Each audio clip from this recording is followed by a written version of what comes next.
신유년 정월 초하룻날, 아침 해가 불그스름이 동력하늘에 솟아올랐다. 이날 흥선은 일찍이 깨었다.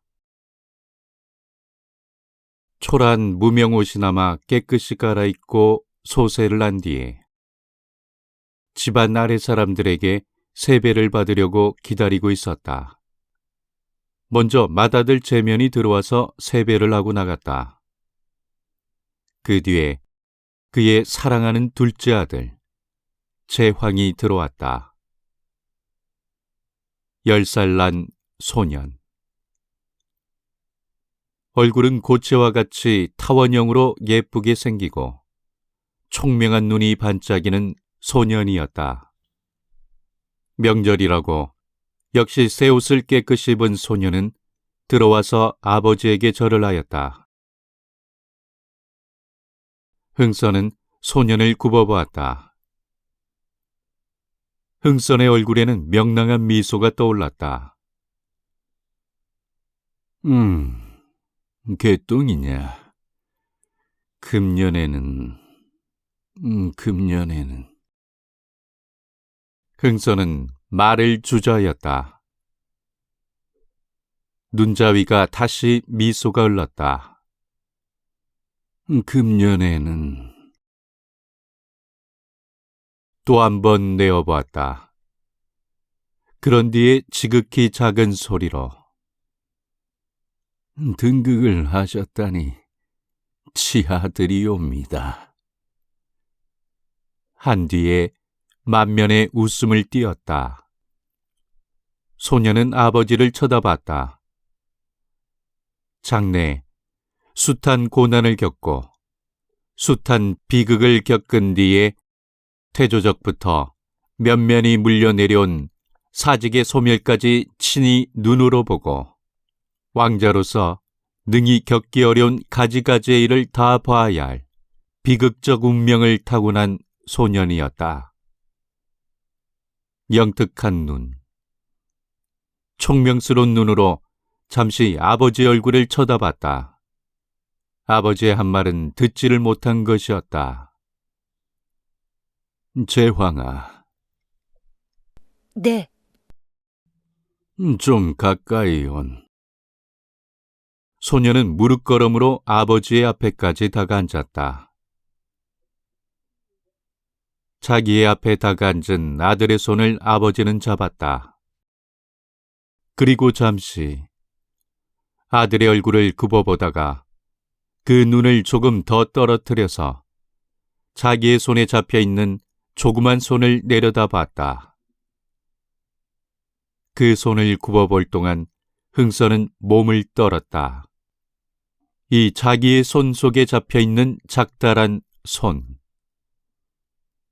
이 손은 능히 장래 이 나라라 하는 것을 긁어 잡을 손이 될 것이냐.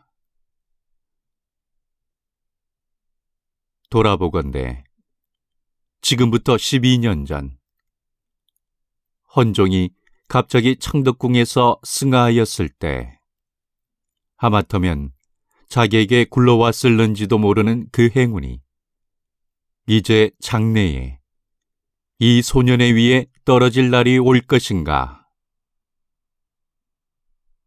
이 작달한 손이 대보를 잡을 손이 언제 올 것인가. 상상도 할 수 없는 일, 몽상도 할 수 없는 일이지만 혹은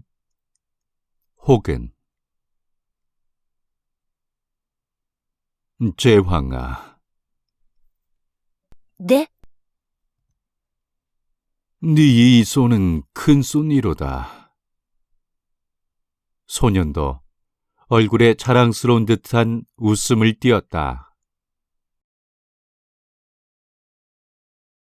차손이 손보다 큽니다. 차손이?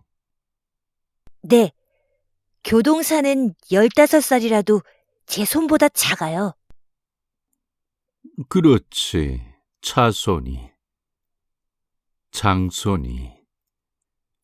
김가, 이가 할 것 없이 네 손이 가장 큰 손이라.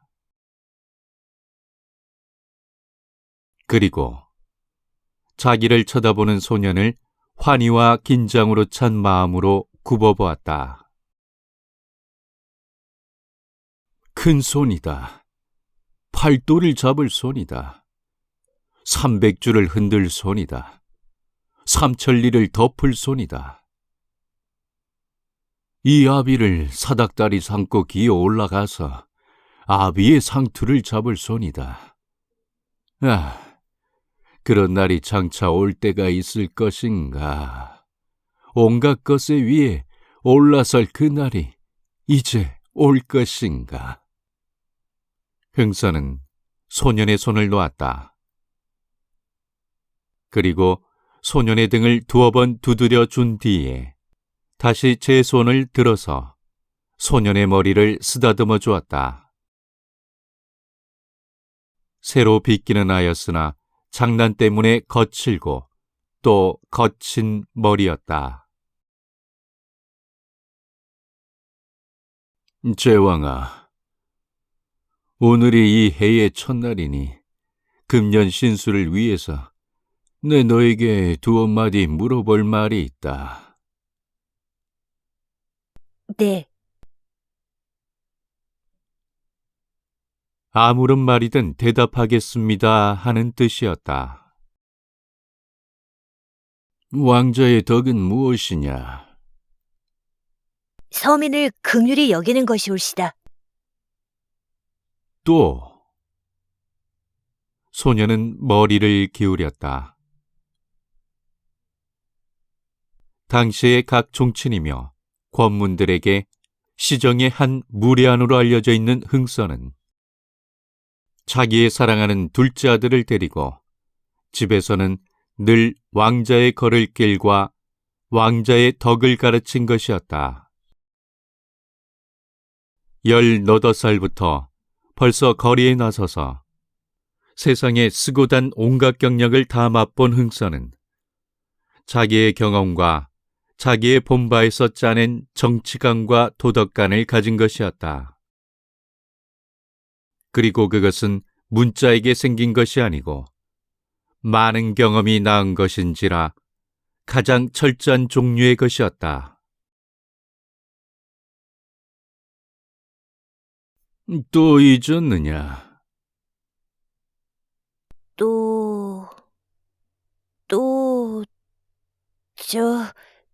가만 계셔요.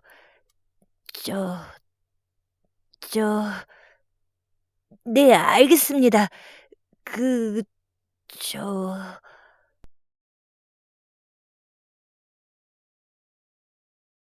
하며 머리를 기울이는 소년에게 대하여 흥선은 깨쳐주었다. 편중 편애를 삼갈 것이다. 네, 저도 생각은 났는데 미처 뭘 할지 말이 나오지를 않아서. 그리고 또 있다. 네, 또 뭐냐? 척권에 눌리지 말 것이다. 네? 소년은 알아듣지 못하였다. 그러나 소년이 알아듣지 못한 것이 흥선에게는 도리어 다행이었다. 가슴 속에 맺히고 또 맺힌 불만 때문에 불끈 그 말이 입 밖에 나오기는 하였지만 동시에 그런 말은 지금 가르칠 것이 아니라는 것을 스스로 알았다. 소년이 알아듣지 못한 것을 다행히 여기는 흥선은 자기의 말을 속여버렸다. 처세에 밝아야 한다. 그리고 또 있다. 또 자기의 자격을 알아야 한다. 자기가 가장 윗사람이고 따라서 만인의 표본이 돼야 할 사람인 줄을 알아야 한다. 또 남을 눈 아래로 볼 줄도 알아야 한다. 호령할 만한 사람이나 호령할 만한 일이 있을 때는 호령도 할 줄 알아야 한다.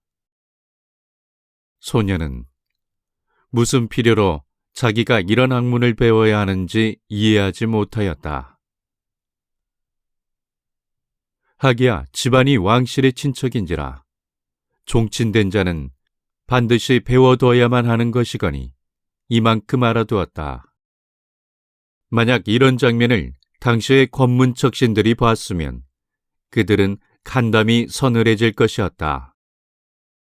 단지 한 투정꾼이요, 주정꾼이요, 주착 없는 인물로 알아오던 흥선이 자기의 집에서는 자기의 둘째 아들을 옆에 놓고 왕자의 덕이라는 것을 강술하는 줄을 알면 흥선도 목이 10개라도 당하지를 못할 것이었다. 세상이 침을 붙이는 창피한 짓을 예사로이 하며 권문집 생일날이며 제삿날은 반드시 잊지 않고 기신기신 찾아다니는 흥선은 집안에 있어서는 남이 예측하지도 못할 규칙 바른 가장이며 자애와 엄격을 가진 지배자였다. 무식한 아버지의 아래에서 아무 배움이 없이 길러난 줄로 세상에 알려져 있는 고정이 후일 무서운 폐력으로서 이 삼천리를 지배하고 지도한 것은 어렸을 때부터 아버지의 끊임없는 지도와 교육이 있었기 때문이었다. 벌써 야인으로 길러난 맏아들은 할 수 없이 내버려두고 흥선은 이 둘째 아들의 훈도에 전력을 다하였다. 남이 모르는 애, 남이 알았다면 큰일이 날 애를 쓰고 또 썼다. 감유의 달해가 끝난 뒤에 소녀는 뜰로 나왔다. 꽤 추운 겨울날이로되 바깥에 단련된 소년에게는 그다지 영향되지 않았다. 장난꾸러기의 소년. 소년은 앞으로 돌아와서 새벽부터 벼르고 벼르던 연을 날렸다. 알맞추 부는 바람에 연은 소년의 손을 떠나서 둥실둥실 하늘로 올라갔다. 그 연이 꽤 높이 올라서 얼른 보면 알아보지 못하리만큼 되었을 적에야 흥선은 사당에서 나왔다. 어두운 사당에서 나온 흥선은 눈이 부신 듯이 얼굴을 찌푸리고 앞으로 돌아왔다. 거기서 연을 올리는 아들을 본 흥선은 소년의 손에서 연 달린 줄을 따라서 하늘 높이 너울거리는 연을 잠시 보고 있다가 사랑으로 들어갔다. 막 정침으로 들어가려다가 흥선은 청지기의 방 앞에서 발을 멈췄다. 그리고 두어 번 발로 마루를 쿵쿵 울렸다. 그 소리에 응하여 청지기가 나왔다. 흥선은 뒷짐을 지고 머리를 수그린 채 대령한 청지기에 대하여는 아무 말도 없이 잠시 서 있다가 그냥 휙 발을 도로 떼었다. 그러나 한 발자국 떼고 두 발자국 떼고 세 발자국째 때려다가 그는 다시 고즈넉이 돌아섰다. 그리고 청지기에 향하여 좀 있다가 이주부가 오시거든 내 침방으로 모셔라. 그 밖에는 아무 놈. 흥선은 허투루 나오려던 말을 얼른 도로 삼켰다. 누가 오시든 간에 대감은 문 안 나가시고 안 계신다고 돌려보내라 하였다. 그 누구든이란 말의 한계를 똑똑히 몰라서 청지기가 어릿거릴 때에 흥선은 거기 대하여 상감이 거동하셨더라도 없다고 그러란 말이다 하고는 획 정침으로 향하여 사라져버렸다. 이 주부라는 것은 이호준을 가리킴이었다. 일찍이 흥선이 사복시 제조로 있을 때에 호주는 흥선의 아래 주부로 있었다. 호준의 사람됨이 강하고 직하고 어디인지 사람을 사람으로 보지 않는 호담함이 있었으므로 흥선은 그를 매우 총애한 것이었다. 아천과 간교함으로써 모든 것을 꾸며가는 이 세상에 있어서 벼슬을 달가워하지 않고 자기의 절을 굽히지 않는 호준의 성격은 불우낙척의 경우에 있는 흥선에게 공명되는 점이 많았다. 그렇기 때문에 호준을 매우 사랑하여 자기의 섣달과 호준의 아들 윤영과 약혼을 하여 사돈의 의를 맺었던 것이었다. 어제 섣달 금음날 흥선은 불어 호준의 집까지 찾아가서 무슨 당부를 한 일이 있었다. 오늘 세배에 겸사하여 호준은 어제 당부한 일에 대한 회답을 가지고 올 것이었다. 흥선은 정침으로 들어왔지만 마음이 내려앉지 않는 듯이 안절부절, 움목, 아랫목으로 거닐고 있었다. 아랫목 보려 위에까지 내려와서 그냥 주저앉을 듯이 얼음거리다가는 도로 뒷짐을 지고 움목을 향하여 거닐고 움목에서 주저하다가는 다시 아랫목으로 향하여 내려오고 이렇듯 몹시 마음이 불안한 듯이 거닐고 있었다. 그의 얼굴도 예사롭지를 못하였다. 어떤 일 때문에 한껏 긴장된 것이 분명하였다. 밖에 발소리가 나면 그는 문틈으로 밖을 내다보고 하였다.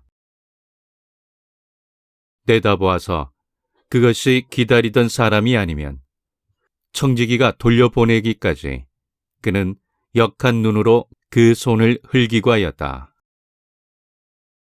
비록 주책 없는 인물이며 가난한 주정뱅이로되 명색이 종친인 그에게는 몇 사람이 새해의 문안을 드리러 왔다.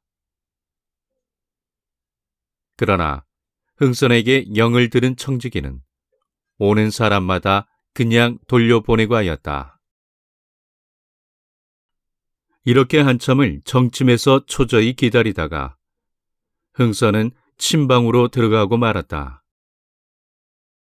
침방으로 들어와서 귀찮은 듯이 보려 위에 번뜩 몸을 던진 흥선은 문갑 서랍을 열고 그 속에 들어있는 골패 쪽을 꺼내어 쫙 방바닥에 폈다. 그런 뒤에 익은 솜씨로 쪽을 저었다. 골패 쪽은 상쾌한 소리를 내며 저어졌다. 패를 떼어보자. 투정꾼으로서 잡기에는 상당한 수완을 가지고 있는 흥선은 패를 떼는데도 자기가 발명한 자기 독특의 패떼기의 법이 있는 것이었다.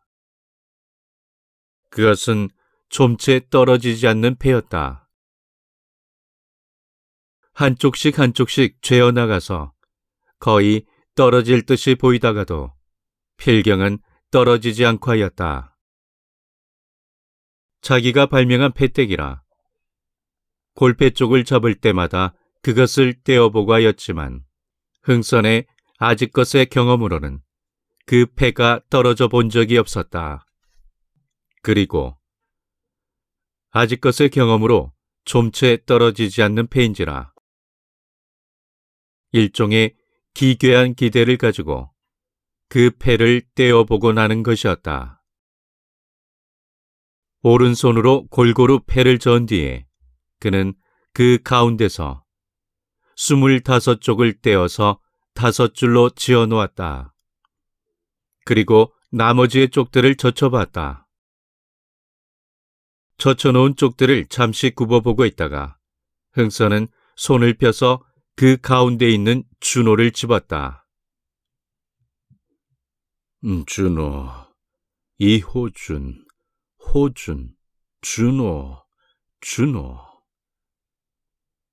준호가 떨어지면 호준이 길보를 가져온다. 왼편 머리에 있는 첫 쪽을 먼저 재어보았다. 골패 쪽에 익은 흥선의 손은 그 귀사기를 만져볼 뿐으로서 그것은 백육임을 알았다.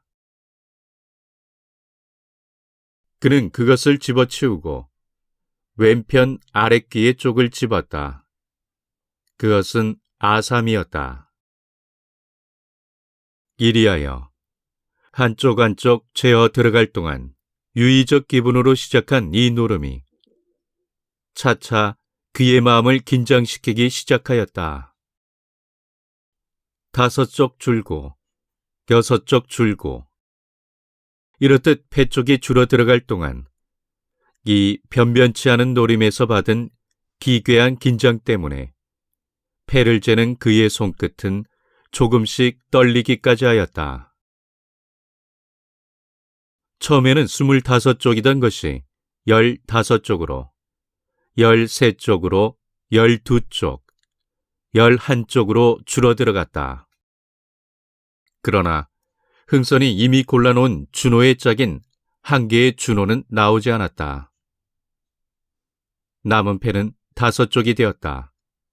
4쪽이 되었다. 3쪽이 되었다. 드디어 2쪽까지로 줄어들어갔다. 2쪽을 남겨두고 흥선은 담배를 끌어당겼다.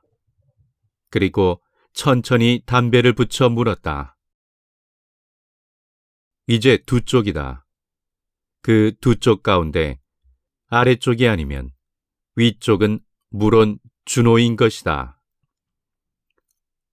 아래쪽이라 하면 문제가 없지만 만약 그 위쪽이 준호라 하면 아직껏 떨어져 보지 못한 패가 여기서 비로소 떨어지는 것이었다.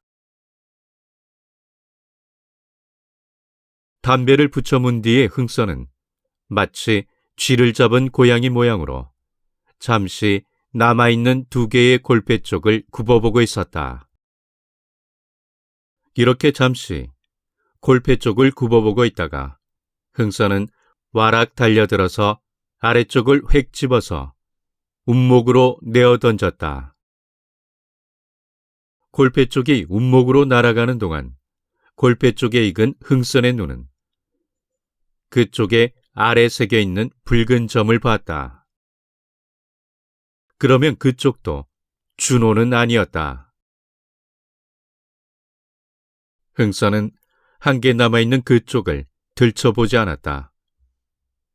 그리고 장침에 번듯 몸을 누이고 말았다. 들춰볼 필요가 없었다. 다른 쪽이 죄다 준호가 아닌 이상에는 남은 쪽이 준호일 것은 의심할 여지가 없는 사실이었다. 흥선이 몸소 그 패대기를 발명한 이래 떼어보기 몇십 몇백 번 아직껏 한 번도 떨어져 본 일이 없던 것이 오늘 비로소 떨어진 것이었다. 길보인지 흉보인지 이제 이를 회보를 기다리고 있는 지금에 이 호준이 흥선댁에 온 것은 그날 날이 이미 어두운 뒤였다. 기다리다 못하여 마지막에는 역정을 내어 청지기를 불렀다. 호준이는 둘째 두고 호준이 아비가 와도 없다고 그래라. 라고 명령을 한 뒤에도 한참을 더 있다가야 호준이가 겨우 흥선댁을 찾아왔다. 대감께서 호준이 아비가 와도 안 만난다는 말을 들었지만 그래도 아침녘부터 진리를 그렇듯 초조하게 기다리던 것을 아는지라 청지기는 들어와서 호준이가 온 것을 알게 하고 안 계신다고 그냥 보내오릴까? 하고 여쭈어봤다. 기다리고 기다리던 끝에 이제는 결만 잔뜩 난 흥선은 안석에서 벌떡 몸을 일으켰다. 안 계시긴 왜 안 계셔? 계시지만 만나지 않는다고 나가서 그래라. 이것이 몸을 일으키면서 청지기에게 내린 흥선의 호령이었다. 청지기는 그러겠노라는 뜻으로 허리를 한번 굽히고 도로 나갔다. 그러나 나간 청지기가 명령대로 호준에게 전하려 할 때에 흥선은 다시 큰 소리로 청지기를 불렀다. 일껏 왔는데 잠깐만 만나볼 테니 이리로 모셔라.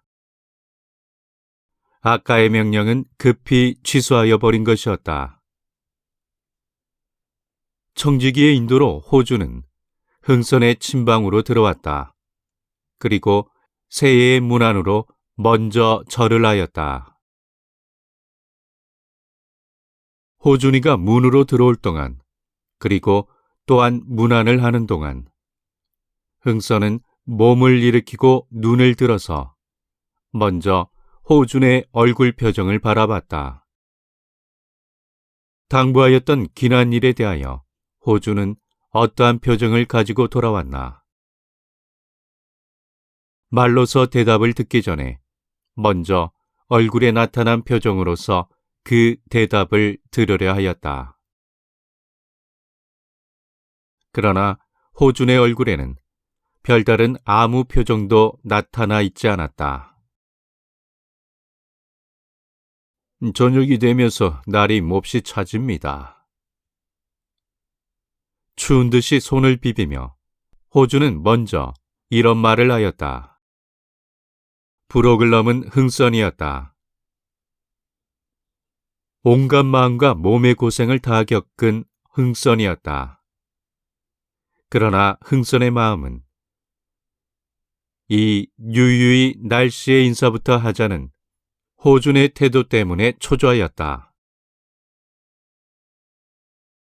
그가 호준에게 부탁한 일이 심상하지 않은 일, 그 대답의 좌우를 봐서는 혹은 운명에 중대한 변화가 생길지도 알 수 없는 일이오늘 그런 것을 아는지 모르는지 호준의 태도는 너무도 유유하였다.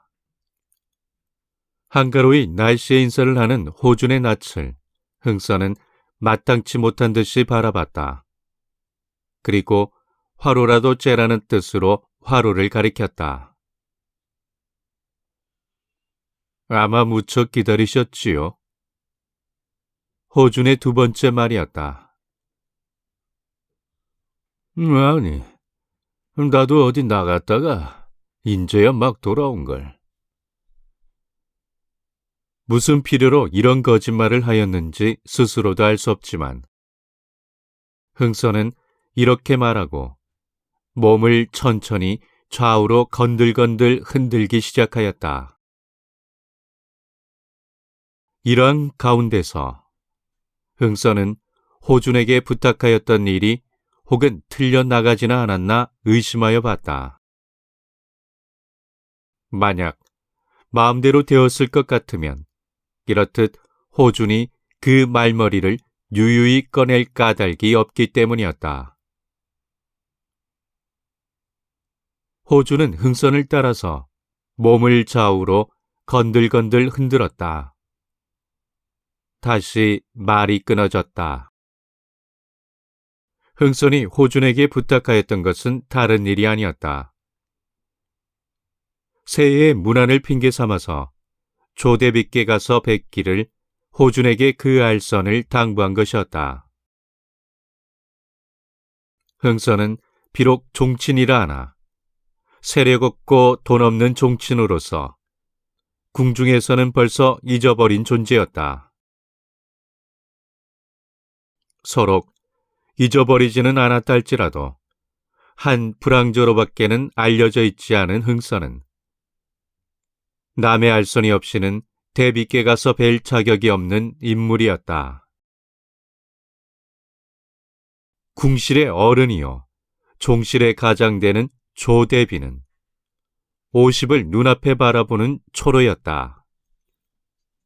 경인년 5월 초 엿새날 그의 사랑하는 지아비님 되는 익종을 잃은 때는 그의 인생의 꽃동산을 겨우 내다본 23살 되는 해였다. 그로부터 반 50년간 위로는 시어머님 되는 순조비를 모시고 아래로는 아드님 되는 헌종을 거느리고 외로운 공규를 지켜 내려온 것이었다. 기유년 6월 초여섯날 그의 가장 사랑하는 외아드님인 헌종이 승하를 난 뒤에도 위로 시어머님을 모신 그는 신왕 영립에 대하여 한마디도 말할 권리도 없이 뜻에 안 맞는 신앙을 묵묵히 맞아들이지 않을 수 없었다. 정사년 8월 그의 시어머니 되는 순조비 김씨조차 하세하자 조대비는 이 궁실의 어른이 되었다. 상감 철종 한 분밖에는 남인이 없는 궁실이었다. 역대의 군주가 모두 일찍이 승하를 하였기 때문에 홀로 남은 대비, 왕비, 귀비, 상궁, 나인 등 여인만 가득히 차 있고 남인이라고는 상감 한 분뿐이었다. 이러한 궁실의 조대비는 그 어른이었다. 위로는 거리끼는 아무 권력도 없고 아래로는 상감 및 많은 여인을 거느린 대비는 형궁실의 가장이었다. 궁실의 동태를 종묘에 구할 권리를 가진 유일한 어른이었다. 비록 정치에는 간섭할 권리가 없으나 종실의 움직임에 관하여는 절대의 권리자이며 다른 사람의 용회를 허락하지 않는 최고 권력자였다. 인생의 꽃동산을 겨우 들여다본 때부터 반 50년간을 시어머님 순조비를 모시고 인종이라 하는 덕을 두터이 쓰고 지내온 그인지라 그의 마음속에 어떤 배포가 있는지는 뉘라서 알 사람이 없었다.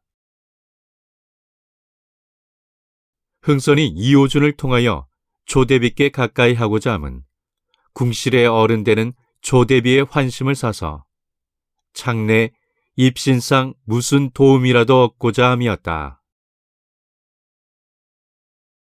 이호준은 특별히 조대비께 가까운 처지는 아니었다.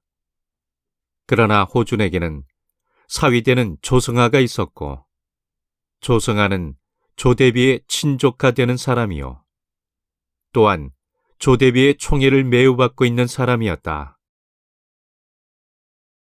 이렇게 결련결련하여 흥선은 호준을 통하여 조성아를 사이에 두고 조대비께 가까이 하여 보고자 한 것이었다. 오늘 새해의 문안으로 당연히 조대비께 가서 뵐 기회를 알선하고자 함이었다. 결과가 어떻게 될는지는 알 수 없었다. 그러나 어렸을 때부터 시정에 드나들어서 귀인이 경험하지 못할 별별 경험을 다 겪은 흥선은 깊은 궁중에서 쓸쓸한 50년간을 보낸 조대비를 충분히 기껍게 하고 따라서 그의 총애를 얻을 만한 자신은 있다. 그래서 더욱 호준의 회보를 초조히 기다린 것이었다. 잠시 좌우로 허리만 건들거리던 호준이 천천히 입을 열었다. 오늘 기다리실 줄은 알았지만 성화가 저녁 때가 돼서야 겨우 나왔습니다. 오늘 들어갔더랍디까? 네. 아, 그래? 그 결과는 어떻게 됐느냐고 흥선은 눈으로 물었다. 그 말씀은 대비께 조용히 드려야 할 터인데 원체 오늘이 초하루라 분주하기 때문에 진리를 기다려서 저녁 때야 겨우 조용한 틈을 얻어서 배웠답디다. 그래서. 호주는 눈을 굴렸다. 그 눈으로 흥선을 바로 보았다. 호준의 눈자 위에는 미소가 흘렀다. 대감, 한턱 잘 하셔야 하겠습니다. 한턱 하라는 것은 성공하였다는 뜻에 틀림이 없을 것이다. 성공하였다는 것은 대비께서 흥선을 인견하겠다는 승낙이 나온 것임에 틀림이 없을 것이다. 미소를 띠고 자기를 바라보는 호준의 눈을 마주 볼 동안 못마땅하다는 듯이 찌푸리고 있던 흥선의 얼굴도 차차 펴졌다. 그리고 그의 얼굴에도 차차 미소가 나타났다. 한턱 하시라면 언제든 하기야 하지. 하여간 성아는 어떤 회부를 가지고 왔습니까? 초 나은 날 저녁에 별저에서 안견하시다고. 초 나은 날? 흥선은 손을 꼽아보았다. 내일, 모레, 글피. 글피로구만. 네, 글피. 그런데 그날은 대감도 새 옷을 한 벌 장만하셔야 합니다. 왜? 그럼 그 옷으로 대비께 뵈러 가시겠습니까? 옷이라 하는 것에 그다지 마음을 두지 않는 흥선은 고소를 하면서 자기의 옷을 굽어보았다. 명절이라고 깨끗한 옷은 옷이지만 술주정꾼의 옷이라 군데군데 구멍이 뚫린 것을 기운 자리가 있었다. 고소로서 자기의 해진 옷을 굽어보고 있던 흥선은 그만 픽 하고 웃었다. 별로이 새 옷은 없을걸. 새 옷이 있으면 한 벌 좀 주시구려. 달라시면 드리기야 하겠지만 대감께는 맞지를 않을걸요. 왜? 클까? 크지요. 크면 좀 높이 입으면 그뿐이지. 도포도? 도포는 안으로 단을 꺾어 놓고 내게는 특별히 새 옷이라고 없을 테니까 명절이라 갑자기 가음을 마련할 수도 없고 할 수도 있대야 돈도 없고. 호준이 토를 바쳤다. 그것을 흥선은 그렇지 않다는 듯이 자기의 주머니를 들고 흔들어 보였다. 주머니에서 흥선의 주머니답지 않게 돈소리가 절럭절럭 났다. 대감 주머니에 돈 있을 때도 있습니다, 그려. 1년에 하루 이틀쯤이야 있지. 영초에 세찬 이외다. 불알 두 쪽밖에는 아무것도 없는 석파지만 뭘 보자고 이런 걸 보내는 고마운 인생도 있거든. 그래, 내 영의정을 시켜주마 그랬구려. 흥선은 유쾌한 듯이 장침을 두드리며 웃었다. 그러면 소인도 대감께 진곡이나 좀 보낼게. 하다못해 호판 하나라도 시켜주십시오. 호판은 그냥 많이만 보내면 우의정 하나는 시켜주리다. 대감은 무엇을 하시렵니까? 나야 대원군.